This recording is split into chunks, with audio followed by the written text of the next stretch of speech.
We live in a crazy world. The world has changed. There's things that we would not expect to take place in a house of worship that are taking place now. But I would do what I have to do. I would do what I have to do to protect myself and loved ones, those around me. There is no place that is perfectly safe, but I think the risks of having armed members here in our congregation are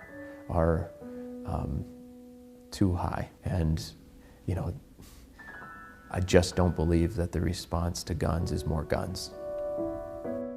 My name is Pastor Jimmy Hardaway Jr. I'm the pastor of Trinity Baptist Church in Niagara Falls, New York.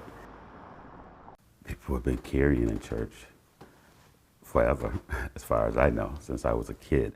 Sometimes that might be based on the neighborhood of where the church was. Over here, towards that pole, is where one individual was murdered. A young man was stabbed to death. Some churches have security, but all churches, the majority of churches, like ours, cannot afford full-time security. I actually stopped carrying before the shootings in South Carolina at the church. It was like, okay, what if this happens to us? It could be us. We've had people that have come in that, you know, we didn't know. They sat through. They come into the service. We don't know who they are. You know, people say, well, call the police. Well, maybe somewhere. How do you call the police in those situations? When a person is there, ready to shoot you, and you're in a room, the police are going to come and they're going to do their job, but when are they going to get there? When are they going to get there? We are not a people called to follow the Second Amendment. We are called to follow the Second Commandment. Love your neighbor as yourself. Jesus was willing to lay down his life. We're not even willing to put down our guns.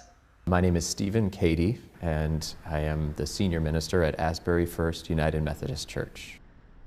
We made the decision that we are not going to, fight violence with more violence. Well, I think it's really tempting to just arm everyone and to think that that's going to make you feel safe. But the very fact that you have to be armed sitting in church or thinking that you would be armed in church is a loss of the kind of sanctuary that we're attempting to provide. Not that we're ignoring what's happening in the world, but trying to live a little bit differently here. Can you serve God in guns? I don't think you can. I think you have to make a choice.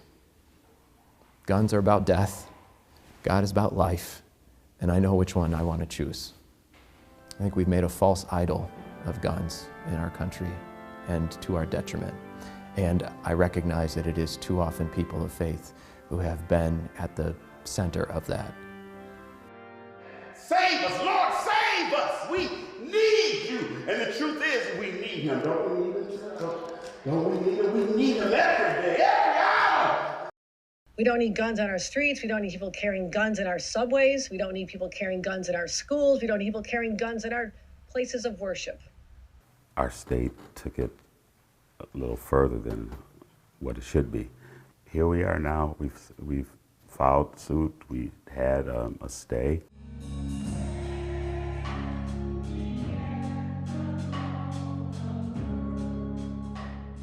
I would never want to shoot anybody. That's not my desire. It's concealed. It's there if I need it. There's a story in Scripture in the Passion account when they come to arrest Jesus. Peter steps forward with his sword, ready to fight violence with more violence, and Jesus rebukes him. Put down that sword. And I think that's the same that is for us. I'm really not free if I have to sit here and worry about threats to a congregation. I'm really not free if I know that there's someone who can do harm and I can't do anything to protect. And I think God gives us what we need to protect ourselves.